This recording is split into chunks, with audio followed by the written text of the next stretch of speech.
উপস্থিত সকলকে Trillium billion স্কুলের পক্ষ থেকে শুভেচ্ছা ও ভালোবাসা জানিয়ে আমরা প্রস্তুত করতে চলেছি নাটক কর্ণহর। রচনা শ্রী অলোক সামন্ত, আলোকসজ্জায় শ্রী বলাই দাস, শব্দ প্রক্ষেপণ শ্রীমতী তিতলি রয় চ্যাটার্জি, কৈলাস দাস বৈরাগ্য, নির্দেশনা শ্রী বিপ্লব রয় চৌধুরী, সহ নির্দেশনা রাজদূত মণ্ডল, মঞ্চসজ্জা অভিরূপ গুপ্তা, প্রফুল্ল রজ ও সায়ন সাহা। আরম্ভ হচ্ছে আজকের নাটক কর্ণহরণ। সবারে প্রণাম করি, যত সুধীজন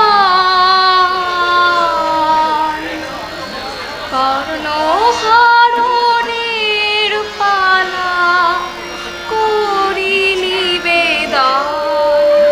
সবারে প্রণাম করি, যত সুধীজন কর্ণহরণের পালা করি নিবেদন। আহা করি নিবেদন, আহা করি নিবেদন, আহা করি নিবেদন। এক যে ছিলেন মহারাজা, বিশাল তাহার দেশ, মন্ত্রী যাত্রী সে পাই নিয়ে কাটছিল দিন বেশ। আহা কাটছিল দিন বেশ, আহা কাটছিল দিন বেশ, আহা কাটছিল দিন বেশ। সেই রাজারই দেওয়ান ছিল, মাথায় লম্বা চুল, চুল কাটতে গিয়ে তাহার বাঁধল হুলস্থুল, বাঁধল হুলস্থুল, বাঁধল হুলস্থুল, বাঁধল হুলস্থুল। ঝোঁকের মাথায় নাপিত ভায়া ফেলল কেটে কান, জ্বালার চোটে ছটফট করে কান কাটা দেওয়ান, কান কাটা দেওয়ান, কান কাটা দেওয়ান, কান কাটা দেওয়ান। রাজার কাছে নালিশ এলো, বিচার পাবার পরে, কাণ্ডটা কি ঘটছে তাহা দেখুন দয়া করে, তাহা দেখুন দয়া করে, তাহা দেখুন দয়া করে, তাহা দেখুন দয়া করে।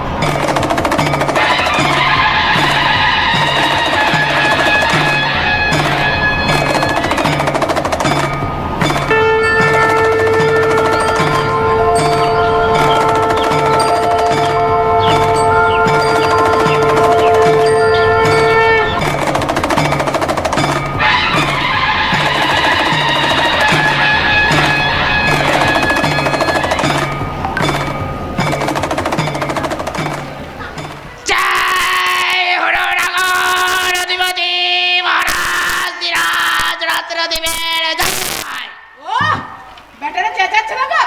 একেবারে যেন বোকা পাঠা। গলাটাকে একটু খোলতাই করে আসতে পারিস না? না না মহারাজ, ওদের গলা খুব একটা খারাপ নয়, তবে কাল অষ্টপ্রহরের হরি নাম করেছে তো, তাই গলাটা একটু চিড়ে গেছে। সে কি রাজকর্মচারী হয়ে হরিনাম করছিল? আমি যে আদেশ জারি করেছি যে কোনো রাজকর্মচারীর পক্ষ থেকে কোনো ধর্মেরই পৃষ্ঠপোষকতা করা চলবে না, সে আদেশ ওদের অমান্য করার সাহস হলো কি করে? না না মহারাজ, ওরা আপনার আদেশ ঠিক অমান্য করেনি। মানে হরিনামটা ঠিক ধর্মীয় ব্যাপার নয়, মানে ওটা একটা সামাজিক উৎসব আর কি। সমাজে থাকতে গেলে মানিয়ে গনিয়ে চলতে হবে তো, অর্থাৎ কিনা রাজকর্মচারীরাও তো আর সমাজ বিরোধী হতে পারে না। হ্যাঁ হ্যাঁ, এটা একটা কথার মতো কথা। রাজকর্মচারীরা কখনো সমাজ বিরোধী হবে না, সমাজের সাথে মানিয়ে গুনিয়ে চলতে হবে। তা ঠিক আছে, সামাজিক প্রয়োজনে মাঝে মাঝে একাত্র আপোষ করা যেতেই পারে। তোরা হরিনাম করিস, আপত্তি নেই, কিন্তু হরির সাথে সাথে মাঝে মাঝে ওই পীরের নামটাও নিস। বুঝেছিস বেটারা? মানে সব দিকটা সামঞ্জস্য বিধান করে চলতে হবে তো। যথাজ্ঞা মহারাজ। ও আবার সে বোকা পাঠার মতো ব্যা ব্যা ব্যা হরিনাম করে গলাটা যখন চিড়ে গেল, গরম ঘি খেয়ে সারিয়ে নিসনি কেন? মহারাজ, আমরা গরিব কর্মচারী, ঘি কেমন করে পাবো? দুবেলা ভিজে ভাত আর বেগুন পোড়া ছাড়া কিছুই জোটে না। যথার্থই মহারাজ, এই শান্তিদয় পালোয়ান সিং ও গর্দান সিং খুবই দরিদ্র। মহামন্ত্রী বড়েশ্বর, তুমি চুপ করো। আমার রাজকর্মচারীরা এমনই দরিদ্র যে তাদের বেগুন পোড়া খেতে হবে, এমনই বড় কপাল। পোড়া কপাল, তাই বেগুন পোড়া। তুমি চুপ করো, পোড়ার মুখ আর দেখিও না।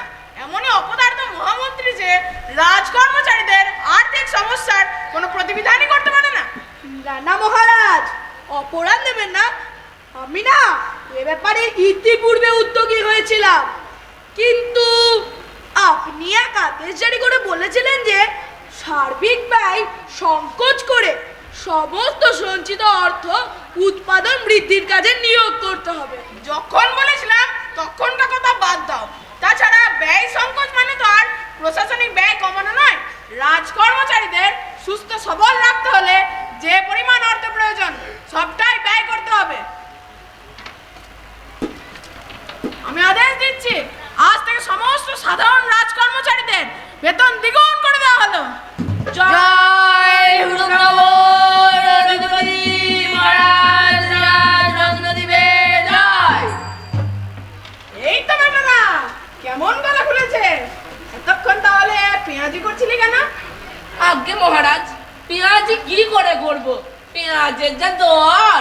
হ্যাঁ মহারাজ, পেঁয়াজ 4 মুদ্রা, বেগুন 3 মুদ্রা, তাই আমরা পেঁয়াজির বদলে বেগনি ভাজার চেষ্টা করেছি।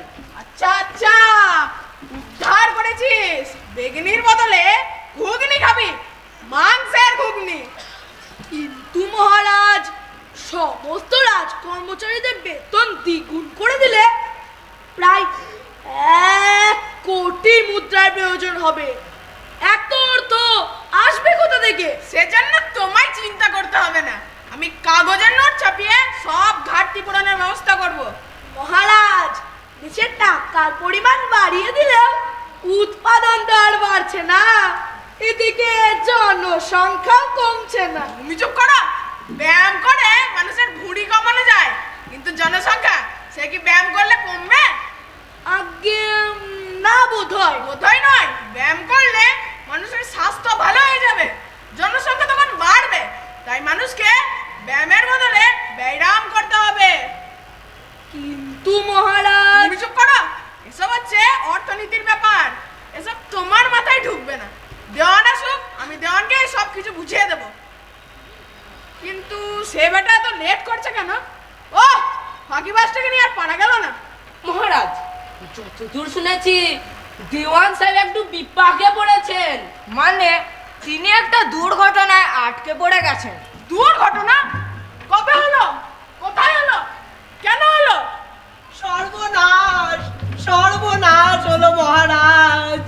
বিচার করুন, কি অন্যায় অত্যাচার। কার ওপর অত্যাচার? একটু খোলসা করে বলো তো। আগে আমার উপর। ওহ, জঘন্য, নৃশংস, পাশবিক। তোমার ওপর পাশবিক অত্যাচার? এত বড় অদ্ভুত কথা বলছো তুমি। দেওয়ান বোধহয় আজকাল দীপাভাগে সোমরাস পান করছেন। ওহ, আমি বলছি নিজের জ্বালায়, আর উনি এলেন ফোড়ন কাটতে। মহারাজ, ব্যাপারটা ঠিক পাশবিক অত্যাচার নয়, মানে আমার উপর নৃশংস আচরণ। তোমার ওপর নৃশংস আচরণ? এই রাজ্যে কার এত বড় সাহস? আগে সুফল মান্না। সুফল মান্না? সে আবার কে? আগে একজন ক্ষৌরকার, এই রাজ্যেই তার অধিষ্ঠান। মহারাজ, আমার চুল কাটতে সেই দুর্ঘটনা ঘটলো। ওহ, মর্মন্তদ, চোখে দেখা যায় না। চোখে দেখা যায় না তো কানে হাত চাপা দিয়েছে কেন? দেওয়ান নিশ্চয় কান দিয়ে দেখতে পায় আর চোখ দিয়ে শোনে। আগে না মহারাজ, আমার কান দুটোতেই যে দুর্ঘটনা। কানে দুর্ঘটনা? ও নাপিত বোধহয় তোমায় আচ্ছা করে কান মোলা দিয়েছে। কান মোলা খেতে তো দেওয়ানের অসুবিধা হওয়ার কথা নয়। ছোটবেলায় পড়ার জন্য গুরু মশাইয়ের কাছে রোজ কান মোলা খেত। তোমার পিন্ডি খেতাম। না না, কান মোলা খাওয়া খারাপ নয়, কানের ময়লা পরিষ্কার হয়। আগে না মহারাজ, কান মোলা নয়, নাপিত আমার কান দুটোই কেটে দিয়েছে। শেষকালের নাপিত তোমায় বানিয়ে দিল দোকান কাটা। এতদিনে দেওয়ানের চেহারা ও চরিত্রের বেশ মিল খুঁজে পাওয়া যাচ্ছে। তুমি চুপ করো। ছি ছি ছি, আমার রাজ্যের দেওয়ান তার কিনা অপমান করবো এর প্রতিবিধান।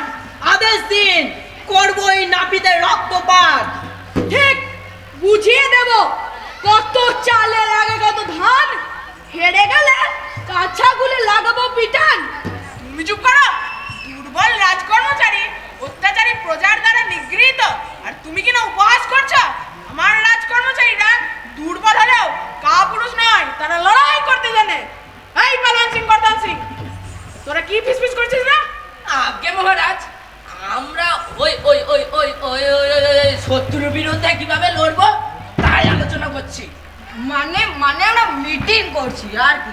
চিটিং করছিস? ওসব চিটিং বাজি চলবে না। তোদের মতলব আমি বুঝতে পেরেছি। তোরা আমার রাজ্য থেকে আলাদা হতে চাস, তাই না? না না না মহারাজ, ওসব দুর্জনের রটনা। ঘটনা নয়, ওটাই ঘটনা। তোর খুড়ো জাতরের আর গর্দান সিং এর মাস্তুতো ভাই মস্তান সিং আলাদা রাজ্য করার দাবি তুলেছে না? না না মহারাজ, ওরা সব দেশদ্রোহী কুলাঙ্গার, আমরা তা নই। মনে থাকে যেন ওদের সঙ্গে কোন রকম সম্পর্ক রাখলে আমি আমি পেটিয়ে নর্দমা বানিয়ে দেব। মহারাজ, আপনি আমাদের মা বাপ, আপনার আদেশ আমাদের কাছে বেদবাক্য। হ্যাঁ, সে আদেশ আমি দিচ্ছি, এই জন্য অক্ষরে অক্ষরে পালন করা হয়। শোন, আজ এখনই গিয়ে ওই নাপিত সুবল মান্নাকে ধরে আনতে হবে। যথাজ্ঞা মহারাজ, আমরা এখনই যাত্রা করছি প্রভু। না না না না মহারাজ, ওই ওই খৌড়কারের বুদ্ধি খুবই ক্ষুরোধার। বলছি কি মহারাজ, ওকে ধরে আনবার জন্য সেনাপতি আকেল সুন্দর ওকে পাঠালে হতো না? আরে না না, একটা মশা মারবার জন্য কামান দেখার প্রয়োজন নেই। ওই নাপিত সুফল মান্নাকে ধরে আনবার জন্য শান্তি দুজনই যথেষ্ট। পালন সিং, গর্দান সিং, তোরা যাত্রা শুরু কর। কোথায় যাত্রা করবি? আজ্ঞে মহারাজ, তা তো জানি না। বাহ, এরই মধ্যে ভুলে গেলি নাপিত সুফল মান্নার বাড়ি। ঠিক ঠিক, নাপিত সুফল মান্নার বাড়ি আমরা যাত্রা করছি এখন। কিন্তু সুফল মান্নার বাড়ি কোথায় সেটা কি ওদের জানা আছে? তাই তো, সুফল মান্নার বাড়ি কোথায়? তাই তো, সুফল মান্নার বাড়ি কোথায়? সুফল মান্নার বাড়ি কোথায়?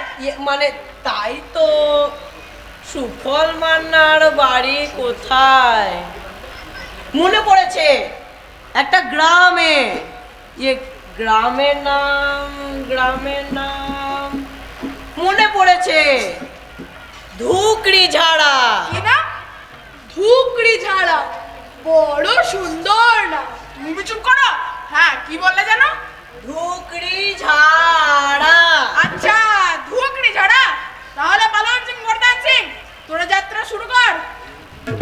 মহামন্ত্রী ব্যারিস্টার, এদের শুভযাত্রার মন্ত্রটা পাঠ করে দাও।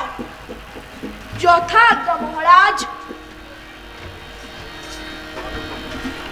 হেনুবৎস প্রযুক্তা বৃষগজতুরকা দিব্যশ্রী পুনরিকুম্ভা দ্বিজ নৃপগণিকা পুষ্পমালা পতাকা সত্যমংসং ঋতং দধি মধুর জাতং শরণং শুক্লধ্যানং মৃত্যুক্তা গন্তং লভতে কাম।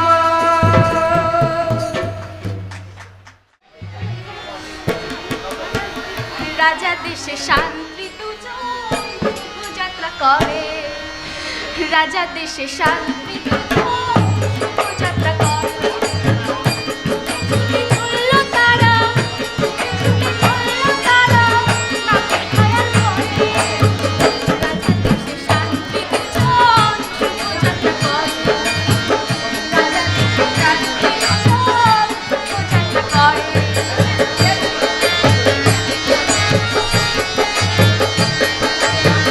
গ্রামটি বড় ছন্ন ছাড়া, নামটি তাহার বুকের ছাড়া।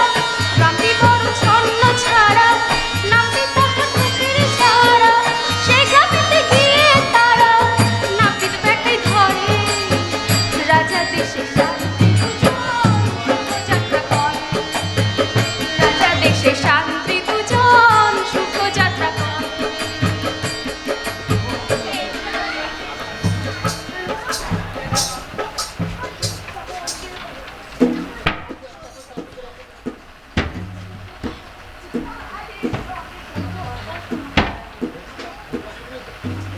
ও অতি কষ্টে তো এই ধুকরি ঝাড়া গ্রামে এসে হাজির হলাম।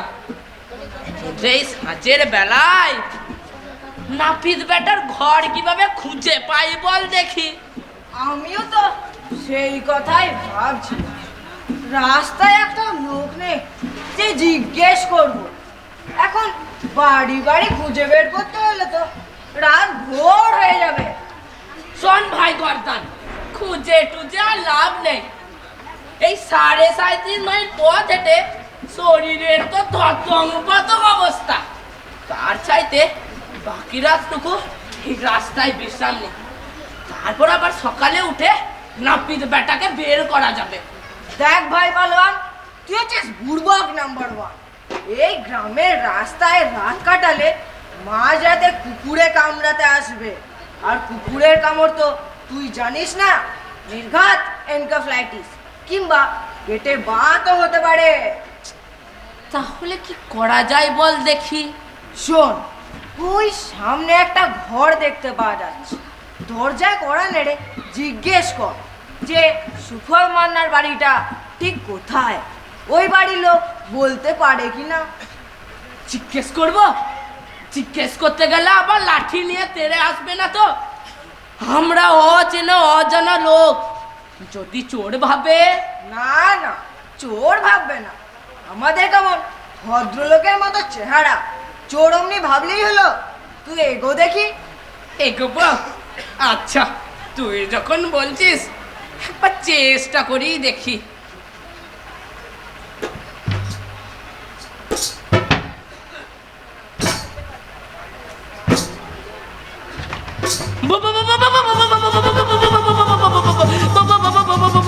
কি হলো রে পালোয়ান? পালোয়ান, ভাই পালু।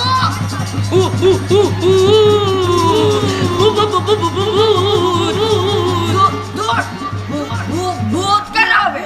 ও তো শেয়ালের ডাক। ও শেয়াল, এবার হয়েছে খেয়াল। এগোচ্ছি এবার।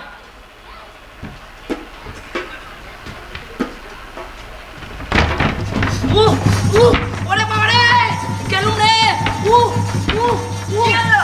আবার কি হলো? ওইখানে জম, সাক্ষাৎ জম।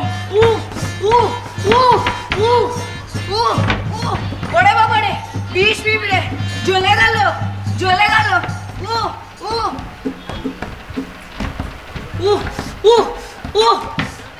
ওরে বাবা রে, গেলুম রে। ঘুরে ফিরে নাচো বন্ধু অনেক দিনের পরে, সব জোড়ানো নাচ দেখে মন যে কেমন করে। নাচো নাচো নাচো, কেন লজ্জা করে আছো। নাচো নাচো নাচো, কেন লজ্জা করে আছো।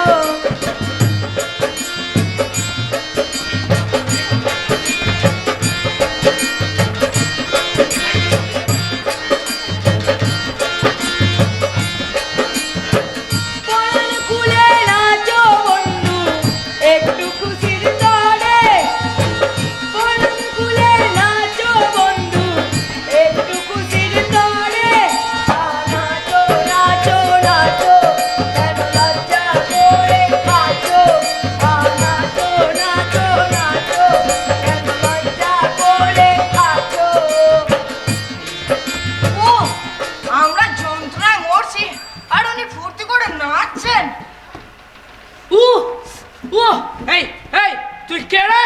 কোথা থেকে আসছিস? তোরা কারা? কোত্থেকে আসছিস? আমরা রাজবাড়ি থেকে আসছি। আমরা রাজার সেনা। আমরা দুজনে রাজার সেনাপতি। আমি স্থলবাহিনী আর ও জলবাহিনী। তোরা রাজার সেনাপতি? ও, তা আমি হলাম গে রাজার ভগিনীপতি। হ্যাঁ, রাজার ভগিনীপতি? কিন্তু রাজার তো শুনেছি কোনো বোন নেই। বোন নেই বললেই হলো? সেবারে একটা জনসভা হলো, আমার বউ গিয়েছিল। সেই সভায় রাজা বলল, হে আমার ভাই বোনেরা, আমার বউ হলো গিয়ে রাজার বোন, তাহলে আমি হলাম কি রাজার ভগিনীপতি?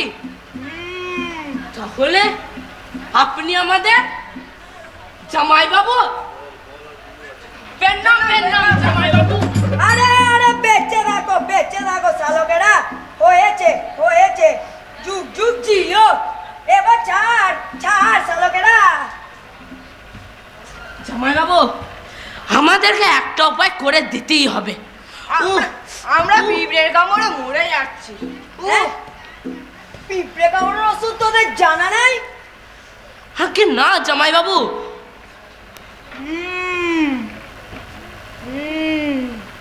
শোন, তোদের দুজনকে দুটি গুলি দিচ্ছি, খেয়ে নে।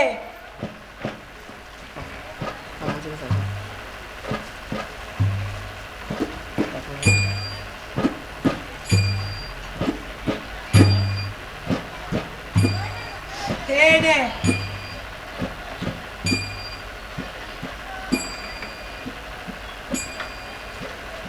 আরে দূর চাই, খা না। খাই, তাহলে খাই। খা আর তু গোলি খা।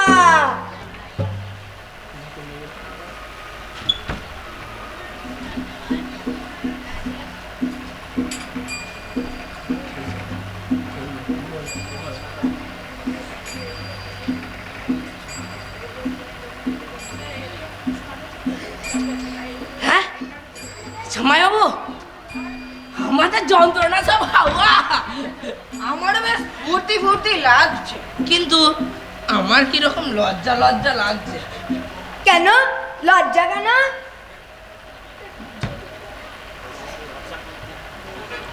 লজ্জা করতে নাই?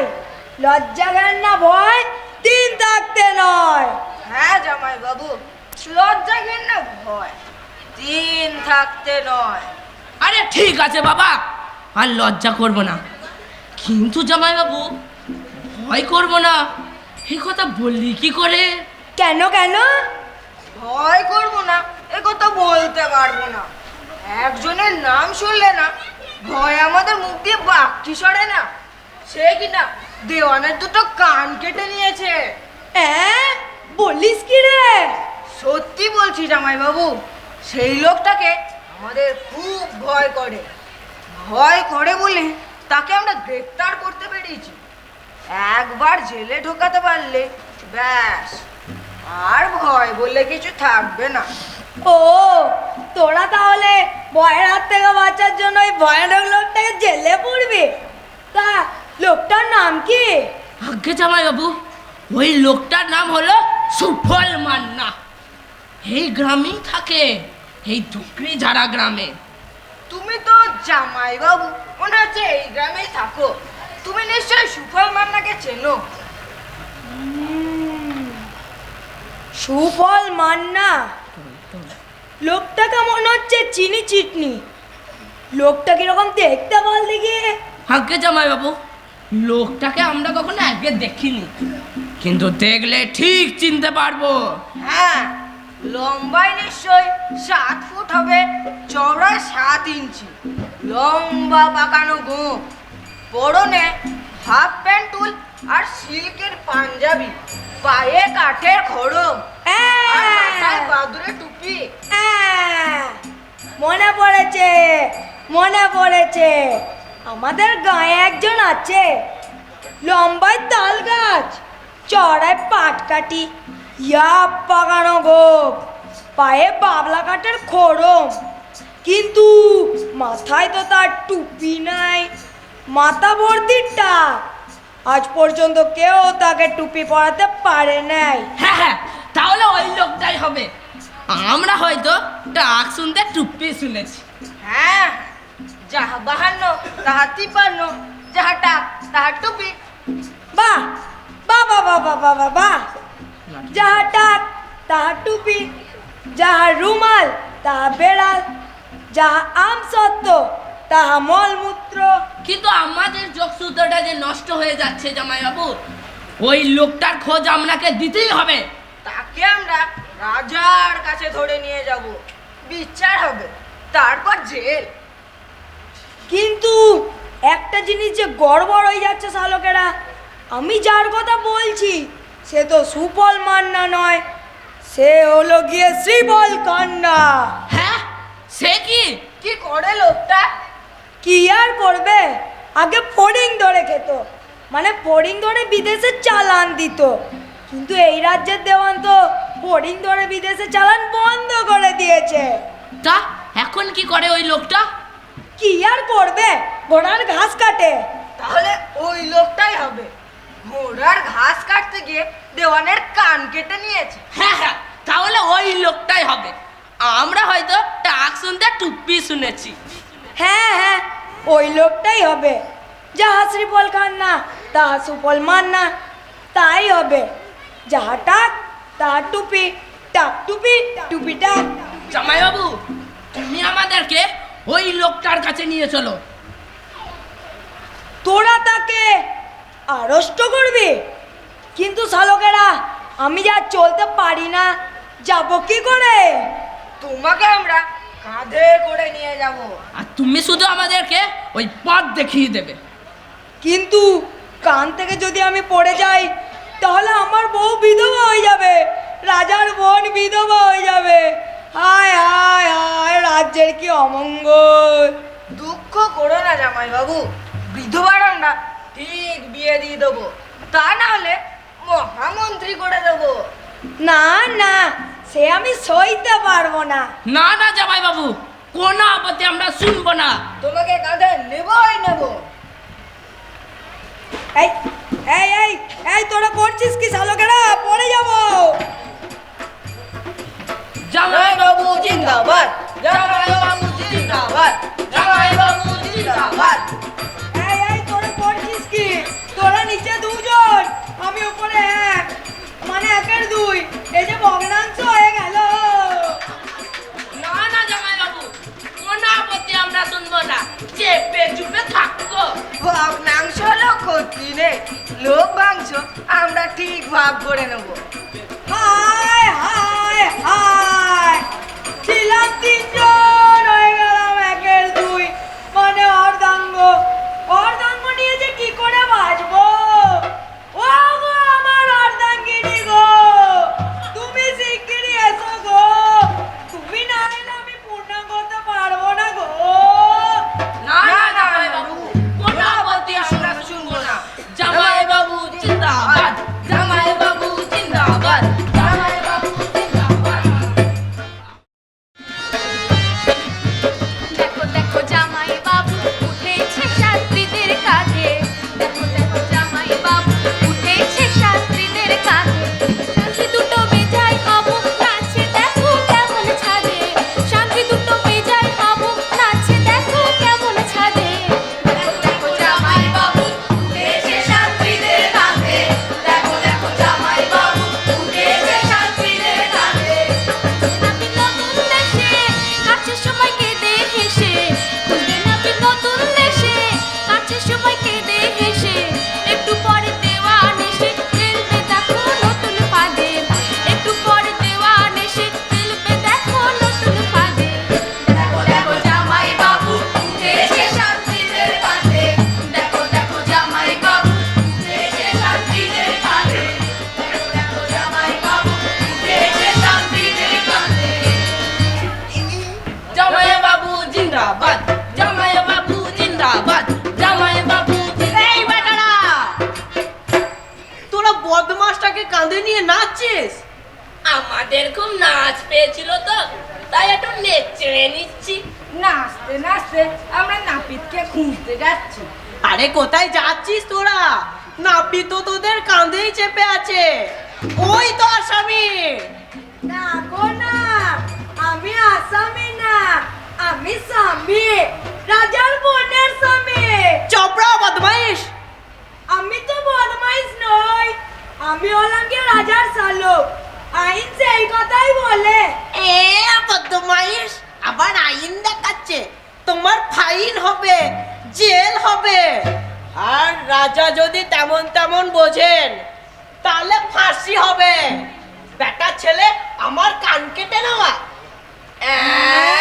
আরে বেটারা হা করে তাকিয়ে দেখছিস কি? কান থেকে নামা, দড়ি বেঁধে নিয়ে চল রাজার কাছে। ওই তো সুফল মান্না। ওরে বাবা রে! বেটা, আমাদের সাথে টিগুরমবাজি। বেটা তিগ্রম, তোকে পিটিয়ে খড়ম বানিয়ে দেবো। হায় হায় হায়! চিলাম কাঁদে, ফেলে দিল একেবারে কাঁদে। আমার কি অধঃপতন হলো গো! ও গো আমার গিন্নি গো! তুমি শিগগিরই এসো গো! চুপ! আবার গিন্নি কাটা হচ্ছে। তোমার সিন্নির ব্যবস্থা করছি। ব্যাগটা বদমাইশ। কি অলক্ষণে কথা! আমার চালকেরা আমাকেই বলে কিনা বদমাইশ। কি জ্বালা, কি জ্বালা। কি জ্বালা! বেটা তোর মুখে লাগাবো তালা। আর পিঠে লাগাবো গালা। গলায় সরষে ফুলের মালা। এ থামো থামো, তোমাদের আর কথার ফুলকি ওড়াতে হবে না। তোমরা দুজনে পিরামিড হয়ে দাঁড়িয়ে থাকো। আমরা হুজুর আসামিকে ঠিক চিনতে পেরেছিলাম। তাই তো তাকে কাঁধে তুলে নিয়েছিলুম, যাতে পালাতে না পারে। সেই তো, আর সেই জন্যই বোধহয় ওকে কাঁধে তুলে নিয়ে ভাড়ার নাটক করাচ্ছিল। বেটারা এ কি ব্যাপার বলতো? তোদের চোখ মুখ দেখে কেমন কেমন লাগছে। তোরা কি আসামিকে ধরতে গিয়ে গঞ্জিকা সেবন করেছিস? হ্যাঁ, আগে না হুজুর, মানে মানে ওই আসামে জোর করে কি একটা খাইয়ে দিয়েছিল, আমরা তো খেতে চাইনি। আহা, রাজকর্মচারীদের কি কষ্ট! দুষ্ট প্রজা জোর করে আপিন খাইয়ে দিয়েছে। চুপ! আবার আমাদের কথার উপর গরম মশলা দেওয়া হচ্ছে। তোমাকে গরম উনুনে চাপিয়ে দেবো, তারপর সোজা মর্গে পাঠিয়ে দেবো। এ থামো থামো, খুব হয়েছে। এখন ওকে দড়ি দিয়ে বাঁধো, বেঁধে নিয়ে চলো রাজার কাছে।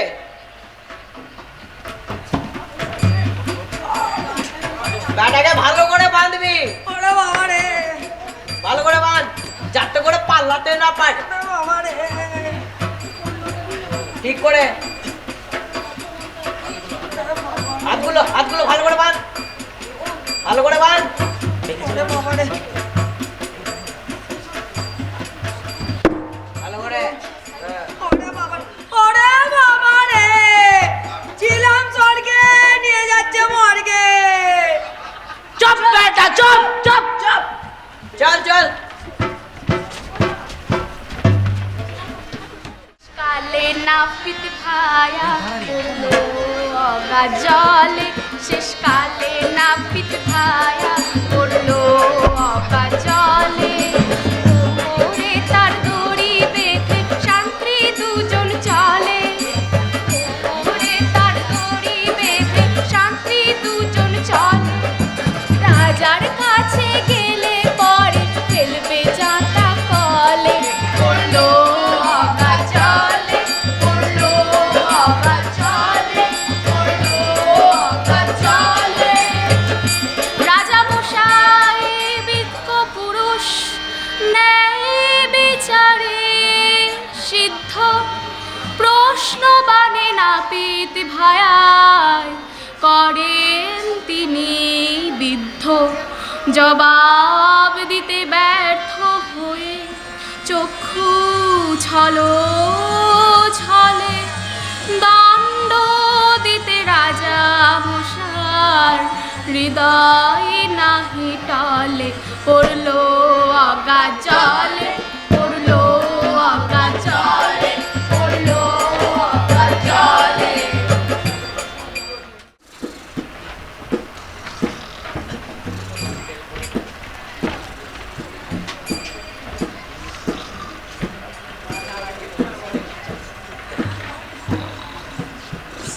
ও আর পারা যাচ্ছে না, যত সব অপদার্থ রাজকর্মচারী। ওই নাপিত সুফল মান্নাকে ধরে আনবার জন্য দুজন শান্তিকে পাঠালুম, দুজনেই হাওয়া হয়ে গেল। দেওয়ানকে পাঠালুম, তিনিও বেপাত্তা। বেটারা মাইনে নেবার বলে 10 হাত বের করে আছে, আর কাজের বেলায় ঠুটো জগন্নাথ। বটেশ্বর, আই বটেশ্বর। হ্যাঁ মহারাজ, কি হচ্ছিল? মহারাজ একটু ঢুলু ঢুলু ঘুম চলে এসেছিল। ও অসহ্য! ওই ভুলু ভুলু ভুলগুলোকে না আমি কোনো মতে সহ্য করতে পারি না। কি করব মহারাজ, বাড়ি থেকে বেরোনোর সময় মাসি মুগ ডাল দিয়ে চারটিখানি ভাত খেয়েছিলাম, তাই অম্বল হয়ে গেছে। অম্বল হয়েছে? তাহলে কম্বল জুড়ে শুয়ে থাকো। যত সব ফাঁকিবাজ। কাজের সময় ঘুম মারা হচ্ছিল, মন্ত্রিসভা থেকে দূর করে দেবো। না না মহারাজ, অপরাধ দেবেন না। আমি না এ ব্যাপারে একটা পরিকল্পনা করছিলাম। পরিকল্পনা হচ্ছিল ঘুমিয়ে ঘুমিয়ে? মহারাজ, এতদিন তো আমরা তাই করে এসেছি। সমস্ত পরিকল্পনা তো আমাদের ঘুম থেকেই জন্ম নিয়েছে। বেশ হয়েছে, এবার তুমি গিয়ে সেনাপতি আক্কেল সুন্দরমকে খবর দাও, সে ওই নাপিত সুফল মান্নাকে ধরে আনুক। যাও, এখনই যাও। যথার্থ মহারাজ। আর কাউকে যেতে হবে না মহারাজ, নাপিত সুফল মান্নাকে ধরে এনেছি। সুফল মান্নাকে এনেছ? কোথায় সে? ওই যে আসছে দেখুন। মারো টান হেইয়ো, জোরসে টানো হেইয়ো। এই তোরা কি হিমালয় পর্বত আছিস নাকি? আরে হিমালয় পর্বতানো তো অনেক সোজা, কিন্তু সুফল মান্না এ যা লোক, আমি বলি তাই আনতে পেরেছি। এসে গেছে হেইয়ো, ডাল কচুরি হেইয়ো, আলুর দম হেইয়ো, জঙ্গুরালো হেইয়ো। মহারাজ, এই সেই দুর্ধর্ষ নাপিত সুফল মান্না। এ তো দেখছি পর্বতের মুসিক প্রসব। এইরকম একটা ভ্যাপাগান তো, সে কিনা দুর্ধর্ষ নাপিত। তোমার মধ্যে চিন্তা ভুল হয়েছে কাশীনাথ। কোনো ভুল করিনি মহারাজ, আমার কান কেটে নিল আর আমি ভুল করব? কিরে, তোর নাম সুফল মান্না নয়? আগে বাবা মা ওই নামেই দিয়েছিল। নেশাটা কেটেছে তাহলে। হ্যাঁ, নেশা? কি বলছো কাশীনাথ, কিসের নেশা? মহারাজ, এই সুফল মান্না অত্যন্ত আফিম সেবন করে। অবশ্য সেটা কোনো দোষের বিষয় নয়, কিন্তু ও নিজে আফিম সেবন করে এই পালোয়ান আর গর্দানকেও নেশা করিয়েছে। হ্যাঁ হ্যাঁ মহারাজ, ও আমাদেরকে আফিম খাইয়েছে। আমরা তো খেতে চাইনি, ও জোর করে খাইয়েছে। অবশ্য এখন আমাদের নেশা কেটে গেছে। সুফল মান্না, তুমি এই পালোয়ান আর গর্দানকে আফিম সেবন করিয়েছো? মহারাজ, আমি পান করিয়েছি কিনা বলা শক্ত, তবে ওরা আমার হাত থেকে আফিম নিয়ে সেবন করেছে, এটা সত্যি।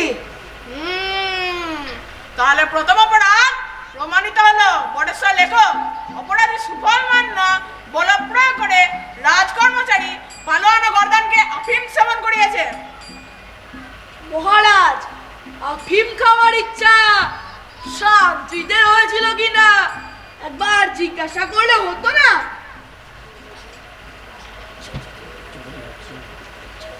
ইচ্ছা যদি হয়েও থাকে তাহলে জোর করে খাইয়ে দেবে? ওরা হয়তো সুযোগ পেয়ে নিজেরাই খেয়েছে। না না না মহারাজ, সুযোগ নয়, দুর্যোগ। দুর্যোগ বুঝে সুফল মান্না আমাদের আফিম খাইয়ে দিয়েছে। বটেশ্বর, আর কাল বিলম্ব না করে তুমি প্রথম অপরাধটা লিপিবদ্ধ করো। করছি মহারাজ। মহারাজ, এবার শুনুন অপরাধীর প্রধান এবং জঘন্য অপরাধ। আমি ওর কাছে গিয়েছিলাম চুল কাটতে দেখি ও হঠাৎ দুটো কাঁচি বের করলো, আর সেই কাঁচি দুটো দিয়ে কচ কচ করে আবার কান দুটো কেটে দিল। সুফলমান না, আজ্ঞা করুন মহারাজ। দেওয়ান তোমার বিরুদ্ধে যেসব কথা বললো তার সম্পর্কে তোমার কি বক্তব্য? আমি আর কি বলবো মহারাজ, দেওয়ান সাহেবই তো যা বলার বলে ফেললেন। দেওয়ান তো বলেইছে, তুমি কি বলতে চাও তাই বলো। আমি বলতে চাই আমায় ছেড়ে দিন। ও ছেড়ে দেওয়া হবে? এত কষ্ট করে ধরে আনলাম। হ্যাঁ মহারাজ, বিস্তর ঘাট খোর পড়াতে হয়েছে। আমাদের মাথার ঘাম পায়ে এসে পড়েছে। বলিও হে সুফলমান না, দেওয়ান যে সব কথা বলছে সব সত্যি? কোন কথাটা? দেওয়ান তোমার কাছে চুল কাটতে গিয়েছিল? আগে হ্যাঁ। এই তো এতক্ষণে পথে এসেছো বাপধন। তাহলে এইবার বলো, দেওয়ানের চুল কাটছিলেন? আগে হ্যাঁ মহারাজ। দুটো কাজে ব্যবহার করেছিলে কেন? আগে চুলগুলো তাড়াতাড়ি কেটে ফেলবো বলে। দেওয়ান মহাশয়ের মাথায় বিরাট লম্বা চুল ছিল তো। এটাও বেশ খুবই সত্যি। দেওয়ানকে একেবারে মেয়েদের মতন দেখতে লাগে। তুমি চুপ করো সুফলমান না, তুমি বলছো লম্বা চুলের জন্য তুমি দুটো কাজে ব্যবহার করেছিলে, তা ভালো কথা, কিন্তু তুমি চুল কাটতে গিয়ে কান দুটো কাটলে কিভাবে? মহারাজ আমি দুটো কাঁচি চালিয়েছিলাম, মনে হয়েছিল চুলগুলো খুব গভীর, কিন্তু চুলের নিচে যে কান ছিল সে তো আমি দেখতে পাইনি, মনে হয়েছিল সবটাই চুল। তোমার কথা আমি এক চুলও বিশ্বাস করছি না। তুমি কি বলতে চাও দেওয়ানের কোনো কান ছিল না? মানে আমার তাই মনে হয়েছিল। মানে আমরা যখন চিৎকার করি বেশি করে ট্যাক্স চাপাবেন না, তুমি তো তা শুনতে পান না, তাই আমার মনে হয়েছিল ওর কোনো কানই নেই। দেখছেন মহারাজ, দেখছেন আমাকে অপমান করছে। আমি কি না আগে থাকতেই দোকান কাটা? মানে আমার তাই মনে হয়েছিল। সুফলমান না, তোমার এত বড় স্পর্ধা আমার দেওয়ানকে অপমান? আগে অপমান আমি করিনি, আমি শুধু কাঁচি চালিয়েছি। গাছি চালিয়ে কান দুটো কেটে ফেলেছো তাই তো? আগে হ্যাঁ মহারাজ। তুমি তাহলে দোষ স্বীকার করছো? আগে দোষ কিসে? আরে বাজি, তুমি আবার জিজ্ঞাসা করছো দোষ কিসের? দেওয়ানের কান দুটো কেটে ফেললে আর এখন বলছো দোষ কিসের? মহারাজ আমি ইচ্ছে করে তো কান কাটিনি। আহা, ইচ্ছা করে কান কাটিনি? এক্ষুনি হয়তো রাজসভায় পেচ্ছাপ করে দিয়ে বলবে আমি তো ইচ্ছে করে পেচ্ছাপ করিনি। হ্যাঁ মহারাজ, এই সুফলমান না কিছু কিছু বন্ধু আছে, তারা বলে কি না রাজসভাটা শুয়োরের খোঁয়ার। ও, তাহলে তো পেচ্ছাপ করতেই পারে। তুমি চুপ করো সুফলমান না, তোমার এত বড় সাহস রাজসভাকে বলো কিনা শুয়োরের খোঁয়ার? এ তো পরিষ্কার রাজদ্র। তোমাকে তোমাকে আজই কতল করা হবে। মহারাজ আমি শুয়োরের খোঁয়ার বলিনি, মানে আগে বলতাম, এখন আর বলি না। আমার যেসব বন্ধু বলে তাদের সঙ্গে আমার মারামারি হয়ে গিয়েছে। মারামারি? তার মানে আড়ি, একদম ছাড়াছাড়ি? আগে হ্যাঁ মহারাজ। কিন্তু তা সত্ত্বেও তুমি তো দেওয়ানের কান কেটে নিয়েছো, কেন করলে এই অপরাধ? মহারাজ ক্ষমা করুন, আর কখনো এমন অপরাধ করব না। ভুল করেছো, তার প্রায়শ্চিত্ত তো তোমাকেই করতে হবে, তোমাকে কঠিন দণ্ড পেতে হবে। তুমি চুপ করো সুফলমান না, তুমি দেওয়ানের কান কেটে নিয়েছো, তোমার তোমার গলা কেটে নেওয়া হবে। ক্ষমা করুন মহারাজ, আর কখনো এমন ভুল হবে না। ভুল করেছো, মার্জনা ভিক্ষা করছো, অপরাধ করার সময় খেয়াল ছিল না? আগে খেয়াল আমি জানি না, আমি রাষ্ট্রভাষায় আধুনিক গান গাই। রাষ্ট্রভাষায় আধুনিক গান গাও? তা অবশ্য ভালো কথা, তোমার দণ্ডটা সামান্য পরিবর্তন করা যেতে পারে।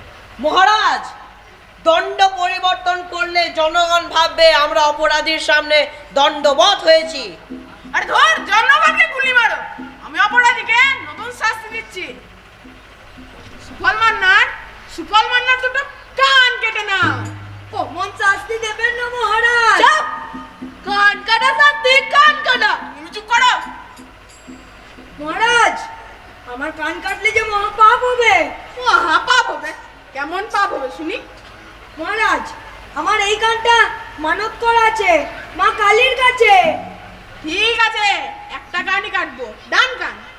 আমার ডান কানটাও মানত করা আছে পীরের কাছে। মানত করার আর কোনো জিনিস পেলে না, শেষকালে কান। খুব মুশকিলে ফেললো দেখছি। একদিকে মা কালী আর একদিকে পীর।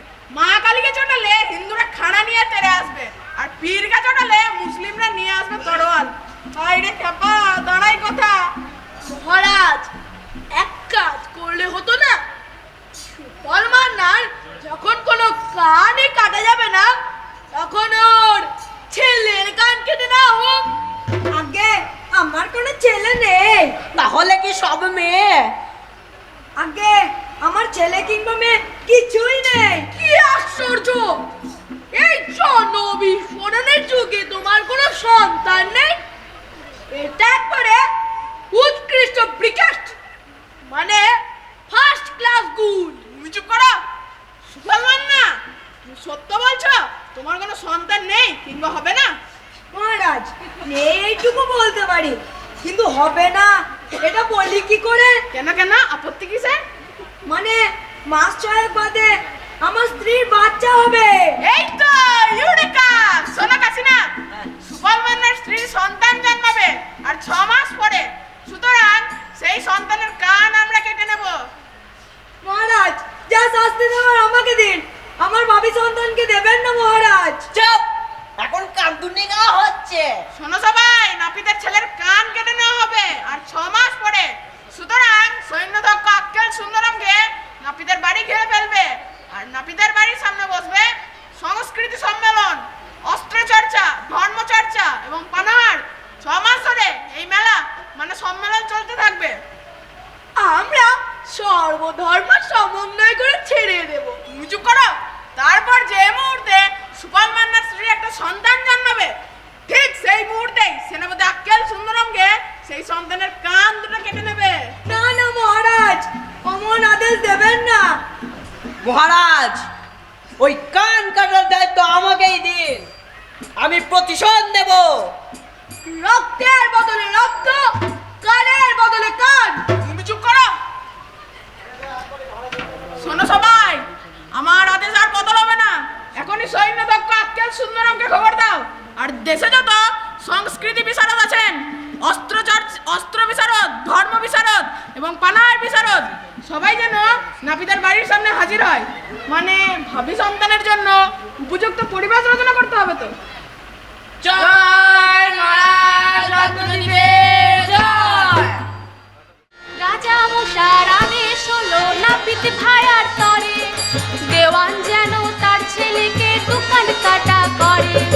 রাজা মশার আদেশ হলো নাপিত ভায়ার তরে, দেওয়ান যেন তার ছেলেকে দোকান কাটা করে।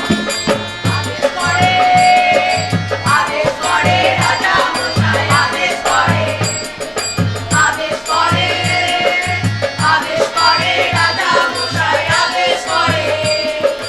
6 মাস ধরে চললো শুধু নৃত্য গীতের রং বাহার, নাপিতে যায়া আছেন কেমন সেসব খবর নেই জানার। 6 মাস ধরে চললো শুধু নৃত্য গীতের রং বাহার, নাপিতে যায়া আছেন কেমন সেসব খবর নেই জানার। ঢক্কানি নাদ বাজলো শুধু সবাই কানের পরে। আদেশ করে, আদেশ করে রাজা মশাই, আদেশ করে, আদেশ করে, আদেশ করে রাজা মশাই, আদেশ করে। 1 মাস 2 মাস করে আজ 6 মাস অতিক্রান্ত হলো। আজ এসেছে সেই শুভ দিন। আজই নাপিতের একটা সন্তান জন্মাবে, আর জন্মাবার পরই আমরা তার কান দুটো কচাত কচাত করে কেটে নেব। দন দন কই, দন দন কই, দন। মহারাজ, দেওয়ানজি এখনো এসে পৌঁছাননি। আমরা যখন বের হই তখন দেখি উনি নিমের দাঁতন দিয়ে দাঁত মাজছেন। ও সবেদাই লেট লতিফ, আমি জানতাম এই রকমটাই কিছু হবে, সেই জন্য তো আমি নিজেই চলে এলাম। শেষ পর্যন্ত যদি দেওয়ান মশাই না এসে পৌঁছান। মানে দাঁতন করার পর তিনি স্নান করবেন, তারপর পূজায় বসবেন, তাতে এখনো প্রায় ঘন্টা 5 দেরি হবে। খুব মুশকিলে ফেললো দেখছি। আচ্ছা আমি এই কান দুটো কাটবো। হ্যাঁ, শেষকালে আপনি কাটবেন কান? যাবে না সম্মান? চুলোই যাক সম্মান। তোরাকে খুঁড়টাকে নিয়ে আই তো। যত সব ফাঁকিবাজ, এদের নিয়ে রাজ্য চালানো মুশকিল হয়ে দাঁড়িয়েছে। মহারাজ, মহারাজ দয়া করুন, আপনার দেওয়া শাস্তিটি তুলে নিন। গত 6 মাস ধরে আপনার লোকেরা যেভাবে ঢাকঢোল পিটিয়েছে, তাতে আমার এবং আমার স্ত্রীর যথেষ্ট শাস্তি হয়েছে। আর শাস্তি দেবেন না মহারাজ। সন্তান প্রসবের পর বউ যদি দেখে সন্তানের কান কেটে নেওয়া হচ্ছে, তাহলে সে একেবারে হার্ট ফেল করবে। হার্ট ফেল করবে বললেই করবে নাকি? এ তো আদর্শ সঙ্গীত শোনাচ্ছি। এ সঙ্গীত মানুষকে সঞ্জীবিত করে তুলবে। এ সঙ্গীত হচ্ছে সঞ্জীবনী সঙ্গীত। মহারাজ, একেবারে জবরদস্ত খুন নিয়ে এসেছি মহারাজ। এই খুর দিয়ে ফার্স্ট ক্লাস কান কাটা যাবে। মহারাজ দয়া করুন, আমার সন্তানের কান দুটো এখনকার মতন রেহাই দিন। হ্যাঁ, রেহাই দেবো? তারপর 2 দিন বাদে তোমার ছেলের কান দুটো ভগবান কিংবা আল্লাহর কাছে মানত করে রেখে দেবে। তখন সারা জীবনেও কান কাটা যাবে না। মহারাজ আমি কথা দিচ্ছি, কারোর কাছে মানত করব না। আপনি দয়া করুন। না না, আমি কোনো কথাই শুনতে চাই না। আমার আদেশ চূড়ান্ত, কান কাটা হবেই। কিন্তু যন্ত্র সঙ্গীত বন্ধ হলো কেন? অনেকক্ষণ আওয়াজ পাচ্ছি না। মহারাজ, শিল্পীরা 6 মাস ধরে পরিশ্রম করে খুব ক্লান্ত। তারা এখন বাজনা বন্ধ করে তাল পাতার হাওয়া খাচ্ছে। ও সবাই ফাঁকিবাজ হয়ে উঠেছে। পালন করতাম, তোরা যা যন্ত্র সঙ্গীত শুরু করতে বল। মহারাজ আমি মিনতি করছি, আমার অপরাধে আমার সন্তানকে শাস্তি দেবেন না মহারাজ। ও আবার ফেচর ফেচর করে ঘর ঘর ঘর দূরা দূরা দূরা। বেড়ার ছেলে বড়াই ডিস্টার্ব করছিল। লাথি না মারলে আবার তাড়ানোই যেত না। মহারাজ, মহারাজ, যন্ত্র সঙ্গীত শুরু হয়ে গেছে। আপনার কথা মতো সঞ্জীবনী সঙ্গীত। তাহলে এবার ওই সঞ্জীবনী নাচ দেখে যেত। কেটে নাও, কেটে নাও, কেটে নাও, কেটে নাও, কেটে নাও, কেটে নাও, নাপিতের বেটা কান কেটে নাও, কেটে নাও, কেটে নাও, কেটে নাও, খুব বেশি বের হলে রক্ত কাটা গায়ে লবণে ছিটে দাও, কাটা গায়ে লবণে ছিটে দাও, কেটে নাও, লবণে ছিটে দাও, কেটে নাও, কেটে নাও, কেটে নাও, কেটে নাও, কেটে নাও, কেটে নাও, নাপিতের বেটা কান কেটে নাও, কেটে নাও, কেটে নাও, কেটে নাও, সারাটা বাজি আছে বাদ্য, নাচ গান হলো যথাসাধ্য, ভূতের বাপের হলো শ্রাদ্ধ।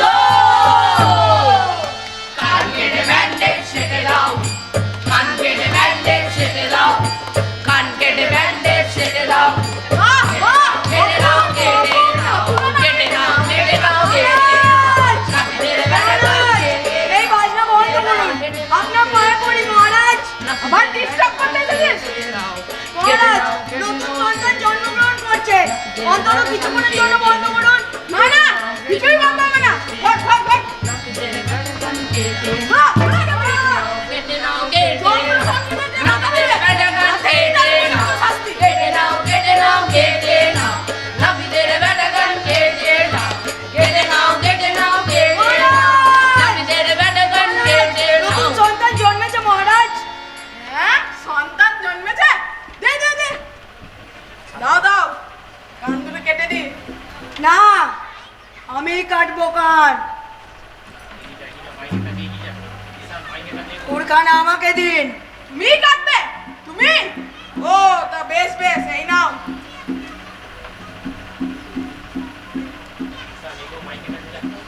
উড় দিয়ে গলাটা বেশ ভালোই কাটা যাবে। না না, গলা কাটার প্রয়োজন নেই। কান দুটো কাটলেই চলবে। গলা কাটলে তো বাচ্চারা মারা যাবে। মারা যাবে?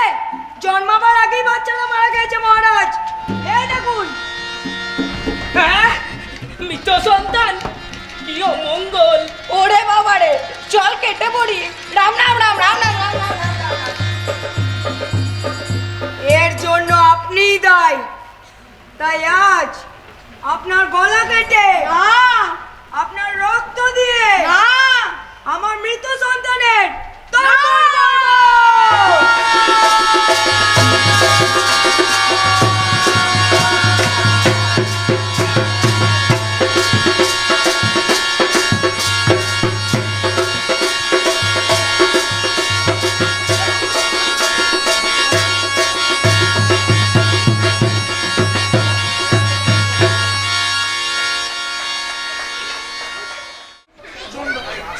সমবেত ভদ্রমণ্ডলী, আমাদের নাটক এখানে শেষ হয়ে যাওয়ার কথা, কিন্তু একটা মুশকিল হয়ে গেছে।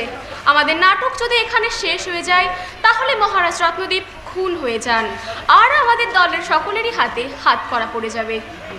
অবশ্য আমাদের দলের সকলেই গ্রেপ্তার হতেও রাজি আছে, শুধু বাদ সাজছে একজন, সে হলো নাপিত সুফল মান্না। মহারাজ তাকে যেই বলেছেন, সুফল আমাকে এবারটা তুই বাঁচিয়ে দে, আমি তোকে আমার রাজ্যের দেওয়ান করে দেব, সে সঙ্গে সঙ্গে খুঁটটা ছুঁড়ে ফেলে দিল আর মহারাজ তাকে রাজ্যের দেওয়ান করে দিলেন। শুধু তাই নয়, সে যে তার দুটি কান মা কালী ও পীরের কাছে মানত করেছিল, তার উদ্দেশ্যই ছিল রাজ্যের দেওয়ান হওয়া। সে প্রতিজ্ঞা করেছিল যদি সে কোনোদিন রাজ্যের দেওয়ান হতে পারে তাহলে সে একটি কান মা কালীর কাছে ও একটি কান পীরের কাছে কেটে ফেলে দিয়ে আসবে। সুতরাং নাপিত সুফল মান্না দোকান কাটা হয়ে সুখে স্বাচ্ছন্দ্যে বাস করতে লাগলো। আপনারা বলবেন, এ কি অধঃপতন নাপিতের, এত বীরত্ব দেখিয়ে শেষ পর্যন্ত কিনা আত্মসমর্পণ। কিন্তু এ তো কোনো আশ্চর্যের ব্যাপার নয়, রাজার বিরুদ্ধে একা একা লড়তে গিয়ে একটি নেশাগ্রস্ত মানুষের এই অবস্থা তো হবেই। তাছাড়াও সে যে লড়াই শুরু করেছিল সেটা ছিল ট্যাক্সও কামাবার লড়াই, টাকা পয়সার লড়াই, রাজত্ব বদলানোর কোনো অভিপ্রায় তার ছিল না। লড়াই চালাতে গিয়ে যখন সে ধরা পড়ে গেল তখন সে নিজের প্রাণ বাঁচানোর জন্য ব্যস্ত হয়ে পড়ল। অনেক কাকুতি মিনতি করেও যখন সে রাজার আদেশ বদলাতে পারল না এবং তার স্ত্রী মৃত সন্তান প্রসব করল, তখন সে মরিয়া হয়ে ব্যক্তি হত্যার মনোভাব নিয়ে মহারাজ রত্নদ্বীপকে খুন করতে এগিয়ে গেল। আপনারা বলবেন, টাকা পয়সার লড়াই কি দরকার নেই? অবশ্যই দরকার, কিন্তু টাকা পয়সার, তার সঙ্গে অন্যান্য লড়াইও লড়তে হবে। শুধু রাজা নয়, গোটা রাজত্ব বদলাতে হবে, তার জন্য সবাইকে একজোট হয়ে এগিয়ে আসতে হবে। আরে হ্যাঁ হ্যাঁ, আপনাদেরও। আর যতদিন না আপনারা একজোট হয়ে এগিয়ে আসছেন এই গান চলতেই থাকবে। হুরুম না হরধিপতি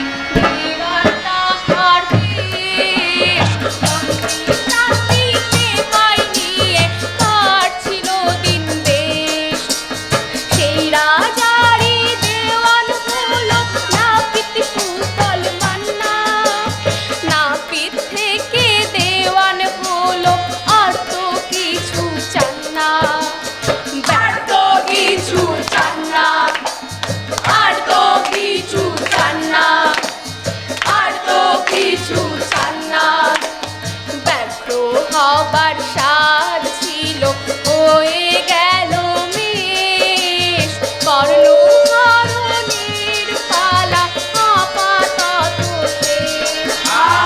আপাতত শেষ, আপাতত শেষ, আপাতত শেষ।